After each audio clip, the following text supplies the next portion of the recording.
I'm going to read Leroy's. If you can't read Deborah's, I'll be more than happy to. We'll start out with, this is from my brother Leroy. I've always felt foremost in my life your deep, abiding love for me. A love that is completely selfless and unassuming.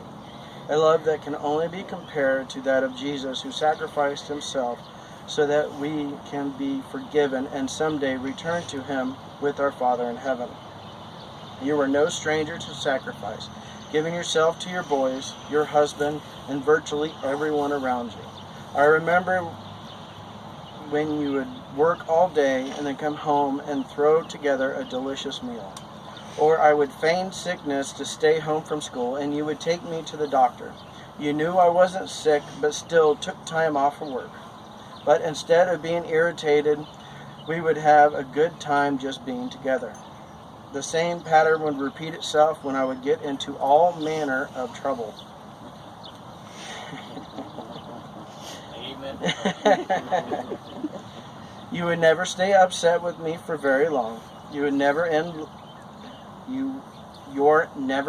love would always overpower any negative feelings you would have for me. You taught me an important lesson in learning how to love someone, even though they have made choices that can cause pain to others. You were always the favorite mom to my friends, not because you were cool or would let us do stuff over other moms wouldn't, but because you loved my friends and they knew that.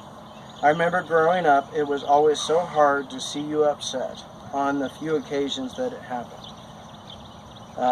The one that is clearest in my mind was when I joined the Navy. I could see you were crying as you dropped me off. You understood that I was setting off to make my mark on the world. I was excited to be starting a new adventure, but upset myself at your sadness. On how much harder it has been to witness your suffering as you have so bravely fought this cancer. Even in the face of so much adversity, your faith has remained strong, continually praying for a miracle. This is the last and abiding example you have given me of not only a continued love for family and friends, but a love for the Savior throughout your faithfulness. You now have your miracle. You have been released from a body that could not sustain you. You have joined Grandma and Grandpa and wait patiently for us to join. I'm reminded of the Savior up on the cross of Calvary speaking to John, saying, "Behold thy mother." I repeat those same words, this directed back at him. This woman has walked the earth in righteousness, love, and sacrifice, remaining faithful until the end. Please take her into your arms until we can be reunited. Love you, Mom, little Leroy.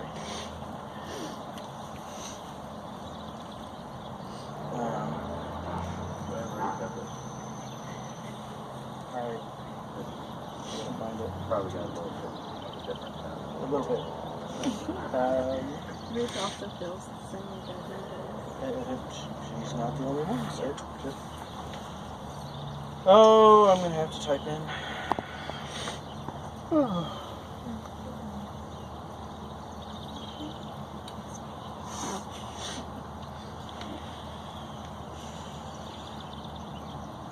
Oh, that's right. She texted me. She did not write me via email, so I'm looking in the wrong spot. So please forgive me while I try to figure out.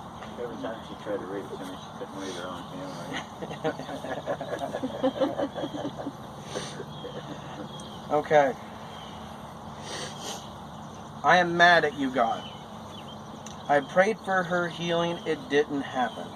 I prayed for her mercy and free her from pain. It didn't happen soon enough. I don't have to pray for her soul, because her soul is pure. The earth lost a perfect angel, but the heavens got a saint. Please, God, be good to her, because she has been so good to so many. You took her away too soon, and I'm angry for that. But I still believe, because she believes.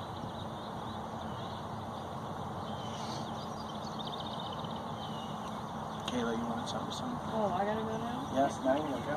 Oh, yeah. Oh, this is a swearing. Okay. Might So- be easier to do it then. Mine was pretty much, she was a grandmother to everyone. She took care of everyone, made everybody smile, everybody, I've never seen her mad, and if I do, I don't remember it. It's, the way I see it is, I'm not religious in any capacity. I haven't gone to church in a few years, but when she got diagnosed, she was like, we're going to church, and I said, okay. But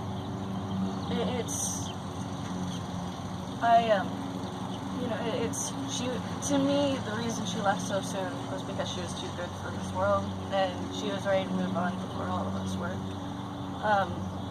So she has the patience of a saint. She dealt with Grandpa and, his deafness, and, all the kids and grandkids running around. But, anyway, I wrote this,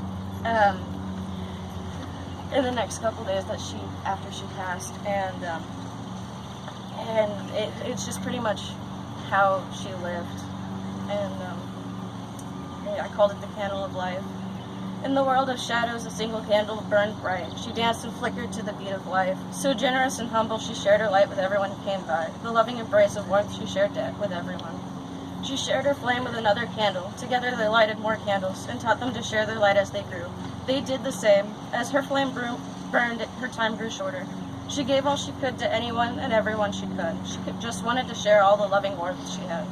Had she not, all the warmth she had, she did not care that her time was short. The wind decided her time was done and blew her flame out. Only the smoldering wick remained, her light fading quick as everyone tried to relight it.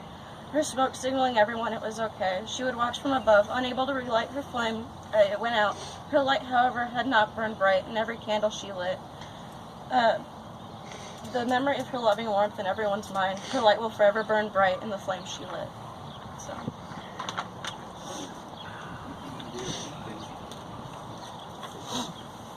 Does anybody else have anything? I want to say something.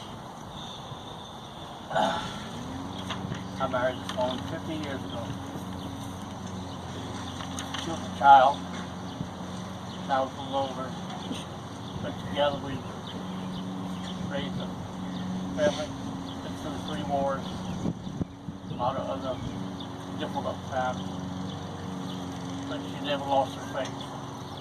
Or the faith in me. Or the faith in our family.